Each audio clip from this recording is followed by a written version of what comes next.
Yo, what's good, everybody? Welcome back to Taylor Talk Celtics. I'm joined by a special guest, good friend of mine, one of my closest friends in basketball, I'd definitely say, Mr. Keith Smith, cap expert, NBA Twitter legend, just an all-round awesome guy. Keith, man, thank you for joining me. What's going on? I'm happy to be here, man. Yeah, it's been a while since we've done any kind of Celtics or really any NBA talks to get publicly. We've done plenty behind I was gonna say closed doors, but it's like behind the closed. I don't know, whatever. The With DM sphere. cyberspace, I guess. But yeah, I'm happy to be here, man. It's exciting. We got playoff basketball starting this weekend. I'll just say this, Adam. Two of my most favorite days of the year, just basketball all day long. You get up, you eat your breakfast, you maybe have a little lunch. But for you, I'm sure you having dinner and sitting down to watch Yeah. games. But yeah, it's great. I mean, these 2 days are just absolutely incredible. And the Celtics have a relatively reasonable time to game for you. You're not going to have to be a complete zombie the next day, so that's nice.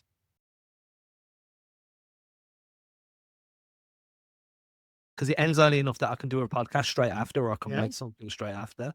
And that's like the Magic series for me has been the one that I was kind of wanting to avoid, but also the one I'm most excited about. I wasn't have really cared if it was Atlanta. I definitely want to get your thoughts first of all, just on the whole finger on the pulse being out or being out in Orlando yourself. Just how is there a tangible excitement? Are people really on board with this team, or is everyone kind of just like, man, it's a one and done series?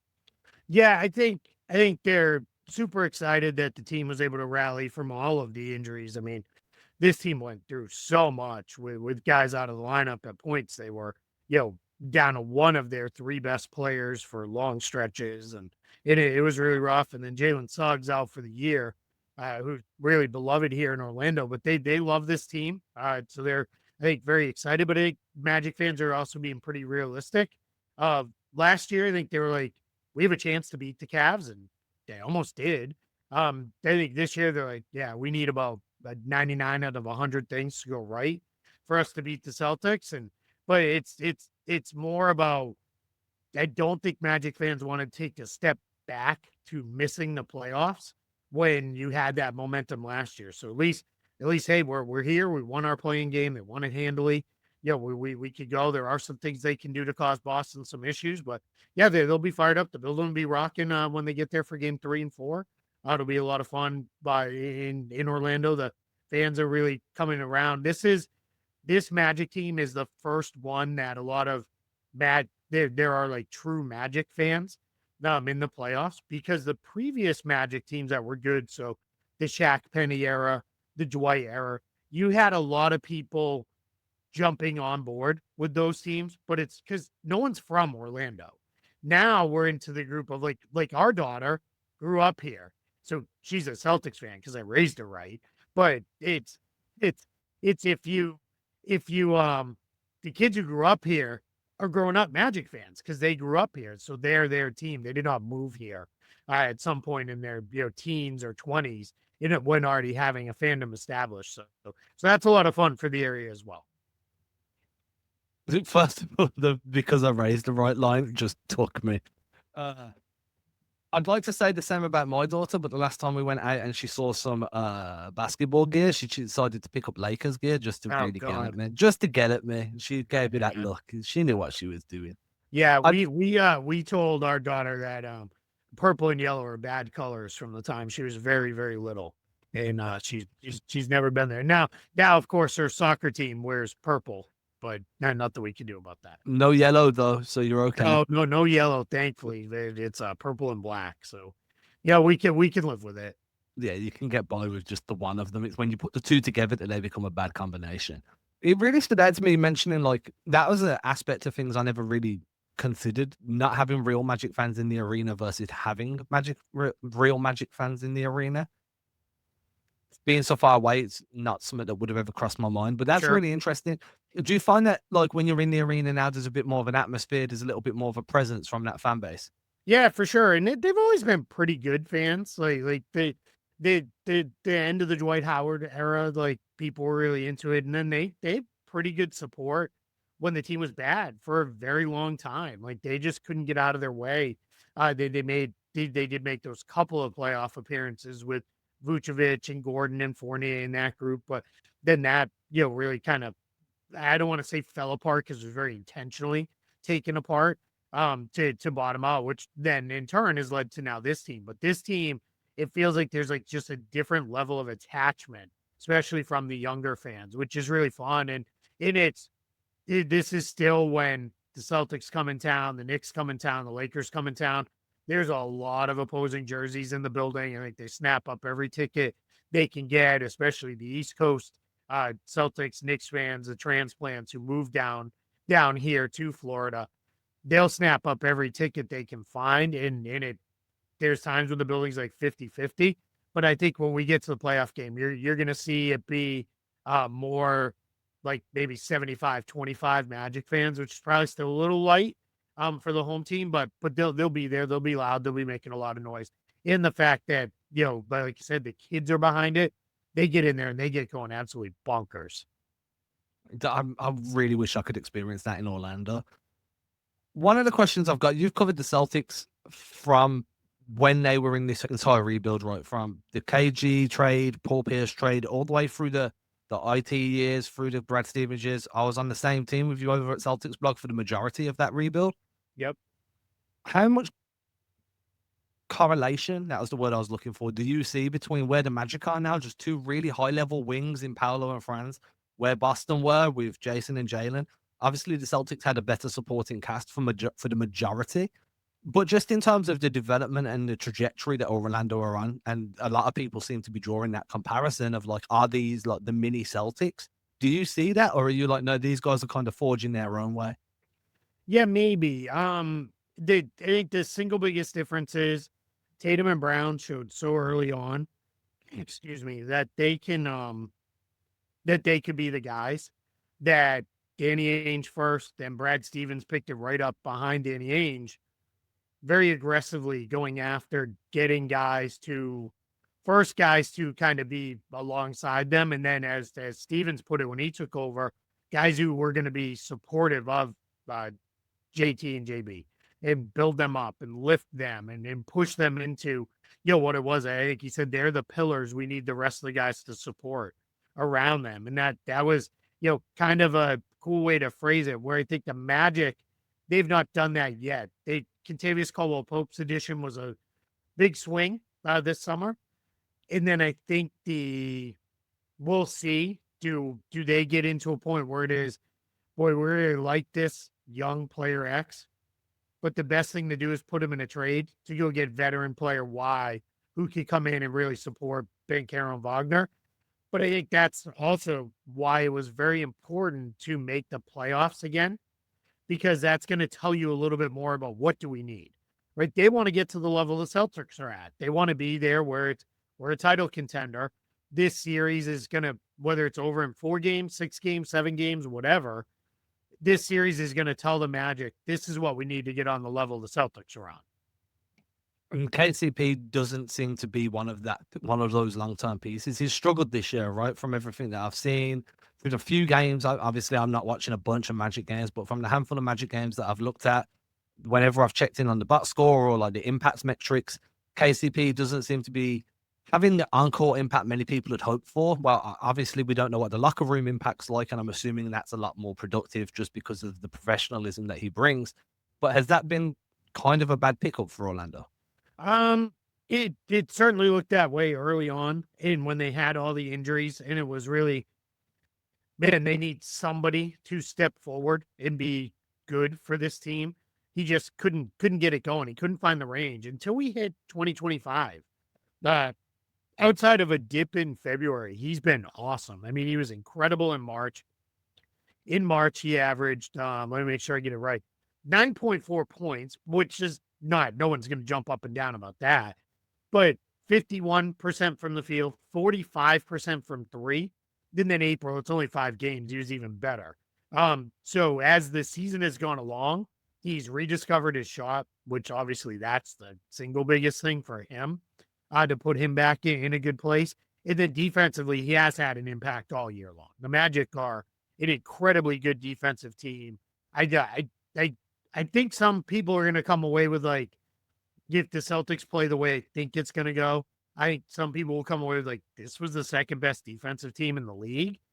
I just think Boston's a bad matchup for them and the things they do. So I think that's going to be a little bit of the challenge for the Magic in this series. But yeah, with KCP, he has started to figure out it's no longer where it's like, all right, I don't really care if he shoots. Now you're back to like, all right, this is the guy we saw with the Nuggets for years where it's like, you got to get out to him. You got to defend him. You got to be up on him. Because that was always the problem, or the idea, sorry, that was always like the blueprint with KCP, was to bring in that guy that could give you that next step, to be able to plug and play. I mean, he's won 2 championships since 2020, right? One with the Lakers, one with the Nuggets. Definitely, to me, I felt like he was a great pickup in the summer. So if he's actually getting it going right now, that's a concern for me from a Celtic standpoint, because he's the type of glue guy that you need that elevates everybody. And I'm sure Boston can appreciate that, having two of them themselves in Drew and Derek. The one thing you mentioned just was like the elite defense that Orlando bring. And I think this is where the biggest concern is for any Celtics fan. I did some numbers yesterday. I was doing a playoff primer. One thing that really interested me was how the Celtics offense actually does when it's facing a top 10 defense. Because look, when you're looking at top 5, top 10, it's very easy to forget that you can build that off the back of beating the 11th to 30th team, the 29th team, because you're one of them. The Celtics are third in the NBA for offensive rating when facing a top 10 defense. They're averaging 117.5 points per 100 possessions. You can see I'm turning my head as I'm reading this. Shooting 55.3% effective field goal percentage. So even when they're facing an elite defense, they're still one of the best offensive teams in the NBA. And then when you couple that with the Magic's inability to impact, so they're the best team at taking away the 3-point line, but when you actually generate the shot there, they're one of the worst teams at impacting the success rate. So what that, for anyone listening, what that means is they'll stop you taking threes, but when you do take them, they're not going to impact the trajectory, the release. They fall to pieces once that shot gets out of your hands, or once you go into a shooting motion. So when you take into account how Boston performs against the top 10 defense, how Orlando struggles to actually impact those shots, we can expect that the Celtics are still going to find ways to let them fly. Is that kind of like a false narrative that's coming out now then, where it's like, well, Orlando have got one of the better 3-point defenses in the league, and they do in terms of frequency allowed, but not in terms of defensive field goal percentage? Yeah, it's funny because, and I did a lot of work on this, it was almost a decade ago now, for Celtics blog, where for years Boston was like this top 3-point defensive team. And it was like, how can that percentage wise? And that's a stat that you can literally go from top 5 to bottom 5 one year, then swing back the next year. Like that's just kind of how it goes. And there's very little you can do to affect, does the ball go in? If anybody's interested, you can Google it. You can find the article. There were things the Celtics had done slightly differently, and I think some of those have continued forward, as a lot of the core of the team has remained fairly similar. But I think with the Magic, they're going to do their best to limit Boston's 3-point attempts. But honestly, good luck. Right? No team takes more in the league. And that's where the series will swing. That is a math problem the Magic can't solve and can't win. They're still going to get up 40 plus 3-point attempts every game if they need to, right? Obviously, if the game's not close, maybe they'll stop. But if they need to, they're going to get up 40 plus 3-point attempts. They're going to hit a bunch of them. Maybe they have one game or two where they don't hit, and that's where the Magic can steal it. But the Magic are a historically bad 3-point shooting team, awful. They don't they don't get a lot up. They certainly don't make them. They shot 32% from 3 this year. 32%. How that doesn't even make sense. Franz Wagner, after some early signs of maybe a shot, he's refound it. It's a mess again. He's not making jump shots. I say Caldwell Pope has been better. Paulo Banchero he's very streaky. Some games he's hitting the jumper. Some games he's not. Wendell Carter will hit maybe 1 or 2. But that's where I think the entire series, that's why this is such a bad matchup for Orlando, because they can only limit the amount of threes Boston takes so much. And that's going to be the issue.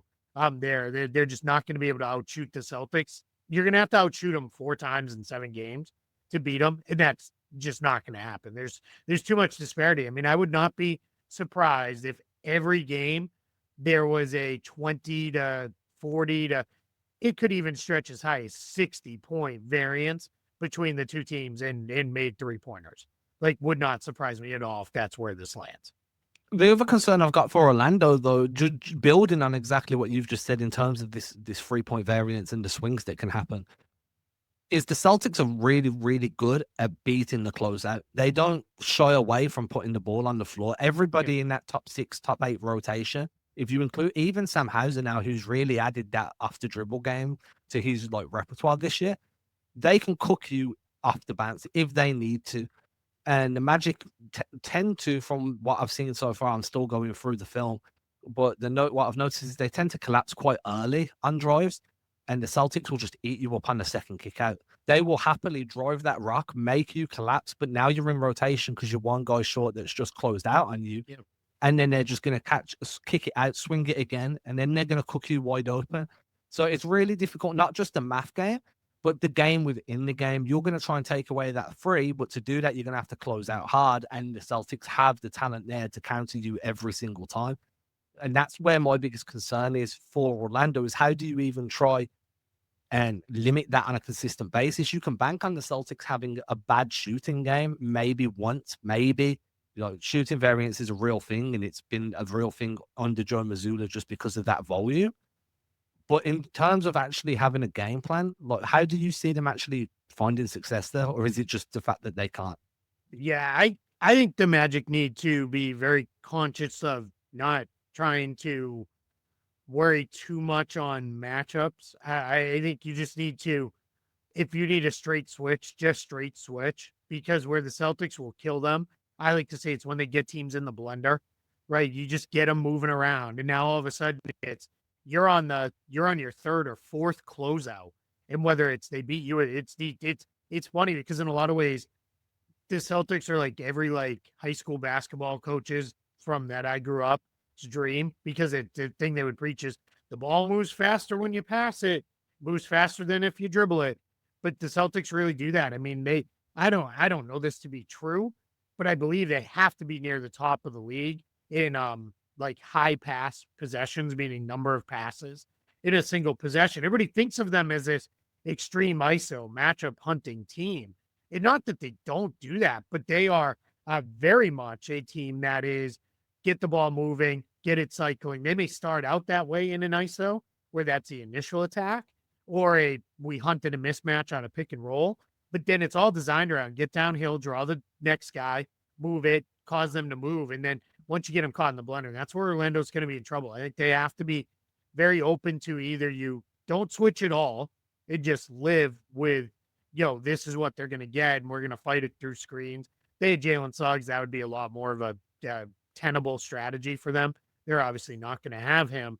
Then I think the other part you could look at is we literally switch everything and live with it, because that's the thing where I think teams could maybe do okay with Boston, is if you've got 5 quality defenders, which a lot of teams don't, but if you've got guys who can hold up, switch everything and live with the resulting matchup, because there's very few guys on the Celtics who are going to be like, let me get you right then onto the block and just bully you down there. And that's the thing you really worry about in those spots.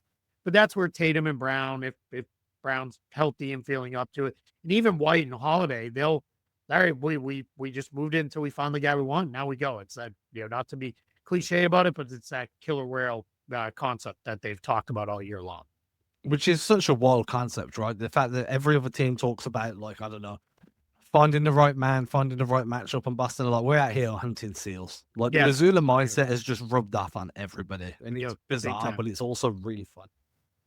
I don't know why, I just had a thumb show up on my camera. That was nice. I thought that was reminding people to like the video or something. Oh, well, while we're here, please make sure you like, subscribe, make sure you sign up to the Celtics Chronicle newsletter. The link will be in the description. Moving on, you've just mentioned, you've done a really good job in this of just building my segues for me. So thank you, because that's easier. The Jaylen Brown point that you made with Jaylen Brown, his knee, and we know that the way I've been looking at this is it's not that he's not capable of playing, it's that he's not capable of being himself. Yes. And I think there's a huge distinction between the two. For me, it's very much he's not as explosive around the rim. He doesn't have that same initial burst to beat guys off that first step or to get out in transition and really cook. If you remember the last game he played before he sat out for the final few, there was a possession. There was a possession where he was running the lane in transition and just didn't get the separation he needed to give the ball away. And moments like that are a big concern, considering just how much Jaylen is a tempo guy. I like to think of two different ways, right? Pace of game is how quickly the possessions are going by. Tempo is how quickly a team is looking to get into an action. And Jaylen is your high tempo option. I like to call it the play finisher. He's not there right now. And that lack of burst means there's probably no lateral quickness on defense. So he's going to struggle in space. He's going to struggle navigating over screens, moving side to side. That to me isn't an issue that's going to be healed up straight away. And that to me means he's going to be playing a very different role and be a very different version of himself, not only against Orlando, but potentially for this player for the duration of the postseason. How much of a concern do you think that is when he's going to probably be getting hunted a little bit, as crazy as it is to say, by a Paolo or by a Franz or whoever else it may be? Yeah, it's an issue. I don't know if this series is where it will really come into play. The Magic don't have a lot of guys who are gonna, like you said, get you in space and then beat you off the bounce. It's just not something they do. They tend to be more, if they're gonna beat you off the dribble, it's gonna be because Paolo or Franz methodically works their way to their spot and then turns, because they both have really good size. And they're both really strong. And I do think Jaylen has held up relatively well against bigger guys. That way where he's because he's still really strong, right? He can still set a strong base. It's just going to be, it's like you said, it's that movement.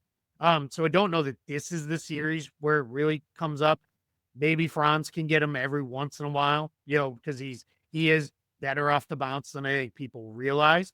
But that's where, right, Boston needs to be really disciplined with their help, because the Magic do want to play a considerable amount of drive and kick, and even more so, which will look familiar to Celtics fans, it's the drive and lob game, right? They want to draw the big up. They're not necessarily looking to draw the corner man for the kick out. They'd rather, hey, draw the big and then lob to Carter or lob to Banchero or lob to Isaac or even Batadze when he's in the game. That's the game they want to play there. And obviously the Celtics love that with both Porzingis and Cornet. And sometimes I think Horford doesn't love it as much as they like throwing him lobs. I think there's times when he's like, just put it in my pocket and I'll just lay it in. But they'll throw them to him too, and that could be a way too where they kind of get downhill against Jaylen a little bit. I'm worried a little bit with him with his finishing. That's excuse me, I'm losing my voice. That's where you can really see it with him. He's still getting to his spots against a lot of defenders. Just he did, like you said, he doesn't have that explosiveness. He doesn't have that burst to get up for those finishes. And now when he's got a smaller guy on him, he just overpowers him and he still scores. But Magic aren't going to put a lot of smaller guys or weak defenders on the floor. So I do wonder if this is going to be a series where he's going to have to really pick his spots to try to make those drives. I'll also see this. We haven't seen him for about 3 weeks almost now, or at least 2 weeks. We haven't seen him.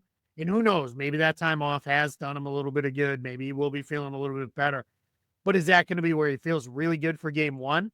And then you get into game 2 a couple days later, how's he feeling then? And then once we get into the every other day, like, is that going to be where it's going to be tough? The only time will tell with that. And that's the concern. That was exactly what I was going to say is how do we know that it's not just going to go back downhill? The way I've been kind of mentally, when you try and play a game out in your head of how you would try and make it work. And obviously these guys know so much more than we do.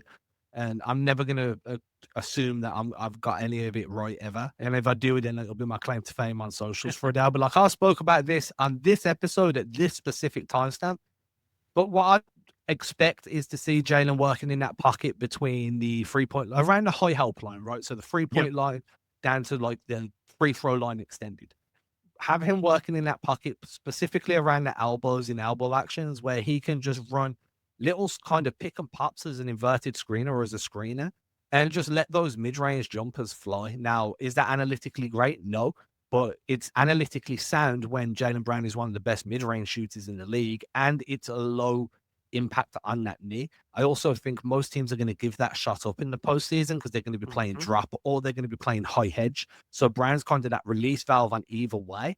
So I wouldn't be shocked to see his shot diet heavily change into like a mid-range level shot diet, mid-post, low post, sorry, mid-post and high post. And then when the opportunity allows, he can pick and choose when to drive and still be a shot, a scoring threat. I don't expect him to make much on the perimeter. He hasn't really been shooting threes all season. Asking him to do that now with obviously less load bearing on that knee just doesn't make sense to me at all. Yeah, I think putting him in that spot too puts him in a prime playmaking spot as well. And that's where him being such an improved passer this season really comes into play because he now sees reads he wouldn't even have seen before. Like he makes not only is he making the passes, but he sees them early. Like it's all there. I mean, it's that's been my favorite improvement in his game. Because the scoring for really, like, we kind of knew that was going to come. Like you could just see that was going to be as his volume increased. Could he maintain his efficiency? This year, I'm going to give him a pass because I think he's been dealing with the knee longer than maybe we even knew. And that's probably why the efficiency is dipped. But yeah, I think you could put him in those spots. I think that's where anytime Porzingis gets anybody even slightly smaller, he's just going to go right to the free throw line and just, he'll do all the things he does there, whether it's turn and shoot or take a dribble or two and gets in the paint and shoots over guys. The Magic are a very solid defensive team, but they don't have anybody that you're going to be like, there it is. There's that, all defensive level guy who's going to wreck a game plan. That was Jalen Suggs and he's not going to play. I just ultimately in the end, it all comes down to, I don't know how Orlando scores enough to keep up with Boston. Boston can cause them all kinds of problems with their defense. And the Celtics have more solves for the Magic defense than the Magic have for the Celtics. And that's where you end up being like, this is either a sweep or a gentleman's sweep. Now, the Celtics have got a bad habit over the last 2 or 3 postseasons of dropping a game at home. It's happened pretty consistently over the last few years in the playoffs. You'll just drop a game at the TD Garden pretty much every series, and it'll be inexplicable. There'll be no reason for it. The fan base will lose their minds, and then they'll figure it out and win. I'm going with a 5-game series specifically because I'm expecting them to drop a game at the Garden. Just, again, inexplicably, shot variance playing a part. But for the exact same reason as you, more souls, more answers across the board. And honestly, just more talent. I mean, I don't know where you'd want to. I like this discussion where you're like, right, Tatum's the most talented player in the series. Then it's who? Banchero might be at number 2 or number 3, but then everybody after that for a good couple are ahead of Franz. And I think that once you start laying it out like that, and the NBA in itself is predicated on high talent individuals more than pretty much any other sport, it just screams 5-game series at a push. Now, if the Orlando push it to 6, I think that's a really successful series for them, and I think they should really be proud of what they've accomplished. Yeah, if they can push it to 6 and it's not because of like extreme outlier things or, major injury for Boston, my worry there is, what does that mean for the Celtics then moving forward in the playoffs? Like, are they not the team that they were a year ago? I'm on record. We made our picks on Front Office Show earlier in the week. I picked Celtics in 4. I just, I think they had the Heat game where that wasn't even the Celtics not showing up. That was just Miami made everything. Like they Celtics played a specific game plan and the Heat beat them in that game plan that one time. I thought the rest of the playoffs did a pretty good job of saying, no, we're going to take care of our business. We're not going to play with our food. We're going to, win these games and we're going to get these series over with. And I think they have real motivation this year to let's get JB off his feet. Let's, let him go rest. Let's get this series over. And I think if they get a team down, they're better now and just go. I know they've blown a couple leads this year, but so is every other team. OKC even has a couple games where they blew leads. Like it happens. But yeah, that's why I picked Celtics in 4. I think they're going to move through this one relatively easily. 2 more questions for you. One of them super quick, and then I've just got one more for you afterwards. So the super quick one: are you taking the Celtics to win the chip, or do you think they're going to run into a problem either against Cleveland or against Oklahoma? And sorry, New York, no, I don't think you're the problem. Yeah, no, it's not going to be the Knicks. Cavs can challenge them for sure. They're going to have to figure out something to do with Donovan Mitchell. He's giving them fits all season long. Really going back a couple of years now. So they got to figure that out. But yes, I am picking Boston to win it. None of the things they did in the regular season concern me very much. I feel like it's the thing I've grown very fond of saying is you don't climb Mount Everest, come back down and say, you know what, let's go back up.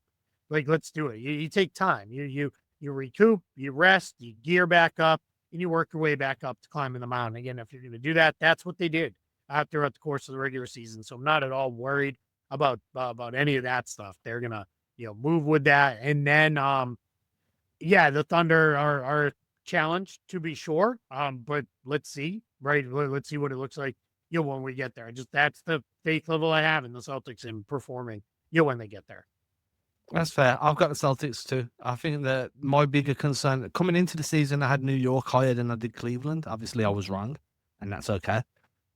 OKC are a threat, but I just think, and I don't know if you agree with me here, but I think Boston is my favorite, mainly obviously because this is a Celtics podcast, and it would be silly if I weren't picking them, but also legitimately because they have the experience advantage over everybody, and we're not talking a small amount of experience. And we saw what that experience did against the Celtics in 2022 when the Warriors just outsmarted them, outfoxed them to a chip.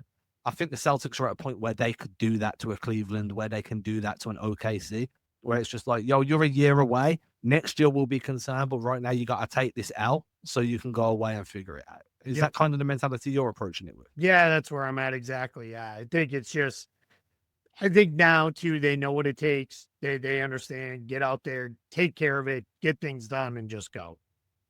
Last question, and this is moving away from the postseason now, just in case we don't get a chance to catch up in the summer. Hopefully we do, but we just, everybody's schedule's different.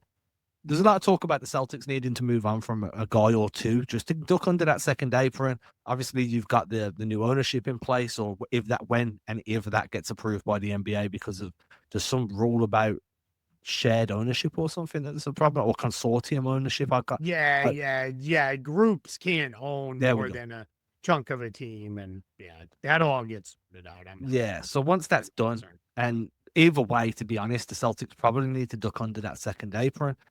A lot of talk about they need to move on from like Drew Holiday, Kristaps Porzingis, whoever it may be, right? Insert expensive player here. Why is everybody assuming that'll be in the summer and not at the trade deadline when you could, at least had a few months of really waiting to see who falls available? Yeah, one is it's just the next window to do something like that is the summer, right? So it's an assumption of do it. There's the assumption of it's just easier to do it in the summertime to move big salaries than it is at the trade deadline. We did see several big salary players get moved at this year's trade deadline, but it is more complicated. You don't have the roster spots to play with because often those are very unbalanced trades. You also don't have there's nobody sitting on copious amounts of cap space like there is to be a facilitator in the summertime. So there's your primary reasons. Here's what I've been saying, and I'm gonna continue to be with this. If the Celtics are in the finals again, and as long as they're not in the finals, you get blown out and swept, and OKC runs right through them, I don't think you're going to see them make major changes to this team. I think the new owner would know it would be an absolute, he's sunk before you even set sail as the owner of the Celtics. If his first thing is, yeah, I know we're a title team, but I had to trade away a bunch of guys to save some money. Like, that's not the case. And they are not running into extreme second apron restrictions yet because they are good. Like, that's the part I think most people forget. People are like, well, the Suns had to do it. The Bucks had to do it. Yeah, they're not title teams. They're not there. They're having to do that because they're not good. Like, they aren't at the same level Boston is. Boston doesn't need to free up flexibility to make moves because they don't need to make moves. They can just go forward. Now, in another year or two, sure. Now, if they lose in the finals, they lose any earlier in the playoffs, I think you're going to see them make changes. And I think Drew Holiday's, the contract extension he got from the Celtics a year or so ago, was very much set up to be, we're going to take care of you, but then you can't get mad if we trade you with 2 years left on your deal or whatever it is, because probably it was an overpay, especially in those out years with that. So they can do it. Here's the other part of this too. Everybody's like, well, just get rid of Holiday and you're under the second apron. Well, one, you're gonna have to bring back money because unless it's the Brooklyn Nets saying we'll eat the contract, there aren't teams that can just eat the contract for you. So you're gonna have to bring back money. You still have to fill out your roster. They're about 20 million over the second apron right now. So it is not as easy as just get rid of Holiday and now we're under the second apron. Yeah, you might be momentarily, but once you fill your roster out, you're going right back over it. I think this is a 2-year window of reduce the tax bill, reduce the how much you're over the second apron, pending what the playoffs look like. Then you move forward from there. Then you'll probably, I think, by the time we're going into the 26-27 season, yeah, Holiday's probably not around. Maybe Porzingis isn't around. Let's see what that looks like. I think Horford will probably be either gone or retired by that point. And then maybe it is, all right, well, we moved on from Hauser because Baylor Shireman developed enough that we feel good enough that we can move on from him. There's no, I don't think Stevens, Mike Zarin, Dave Lewin, the guys who run that front office are under any stipulation from ownership or under anything in their own minds of, we have to do this today. We have to, tear the team down because we need flexibility to make moves because they're already a good team. They don't need flexibility to go add guys because they already have the guys they need. Honestly, I hadn't thought about it from that mindset of this team's already there. The mindset I've always had when I've been trying to do this mental gymnastics has always been, you do need to get under the second apron sooner or later, but reducing it gradually actually makes a lot more sense. It also gives the Celtics a lot more time to build some of these young guys. They're going to have draft picks this year. You've got Shireman that's made huge leaps this season. I've been a big Baylor Shireman guy. Luke Cornett is the guy that I'm really hoping they find a way to keep around. I've been a big Cornett guy all season. Shout out Bobby Manning, who seems to just be infatuated with Luke. He's the biggest Cornett guy in the world. Yeah. Let me say this with Luke Cornett. People are like, Luke Cornett might get the full mid-level. Well, that would be a massive mistake for a team to give Luke Cornett the full mid-level. I love Luke Cornett. I mean, I hope he gets it for his own sake and his own bank account. Great. I hope somebody gives that to him. But Luke Cornett has been very good, but there is a sense of, is he very good because he plays a very specific role perfectly for the Celtics. Yeah. He's not a guy a team is going to sign and say, you're our starting five, and now we move forward with him, night in, night out, 82-game center plus, playoffs. Like, that's just not where it's at. So I think a bit too much is getting made of what he could get. I don't know that teams are even, everybody's like, well, what if a team offers him $7 million a year? Teams don't really do that. You kind of either get the full mid-level or you're kind of you're a minimum salary guy. Like, teams don't really give guys, part of the mid-level anymore. It's not really a thing we've seen, be a thing for a while. So I think Boston's better position to keep him than maybe some are giving credit to, and on a more reasonable, maybe they give him a little bit of a bump where it is, if we bump him up 5, 6, 7 million ourselves, then that's money we can put into a trade later if we need to. Yeah.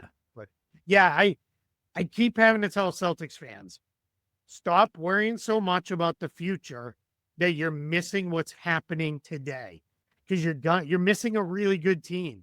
If you're so worried about what does it look like, when our draft pick gets moved to the end of the first round, in a couple of years, what is it going to be when we can't trade draft picks and all that stuff? Okay, so you're going to tear down the banners and say we don't want them anymore because of that? No, focus on today. Enjoy it. Let tomorrow's problems be tomorrow's problems. And also, let's remember, there's some really, really smart guys running this team that know what they're doing, that they've not really made bad moves yet. So, I would just, caution everybody, don't get so caught up in you're worried about the future that you miss what's a really good present. And with that, I think that's the perfect way to end this show. Keith, everyone should know where to find you, but go ahead and plug whatever you want to plug, bud.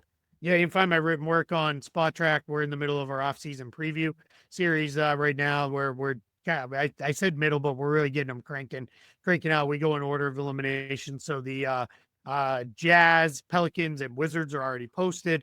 Hornets will go up probably by the end of the weekend, maybe even earlier than that. And then we'll just keep going along with that. And then NBA front office show, Trevor Lane and I, every day, Monday through Friday. usually every once in a while we're taking some time off. There's not a lot of stories to cover, but we'll be back on the daily basis when all the offseason news cranks up and transactions and everything like that. With that, everyone, make sure you go show Keith some love. Also, make sure you show me some love. Hit that subscribe button, hit that like button, head over to CelticsChronicle.com and subscribe there for free. It's free. There is paid, but free. Do free. And I'll catch everybody soon. Keith, man, it's always a pleasure, bud. Thanks for having me.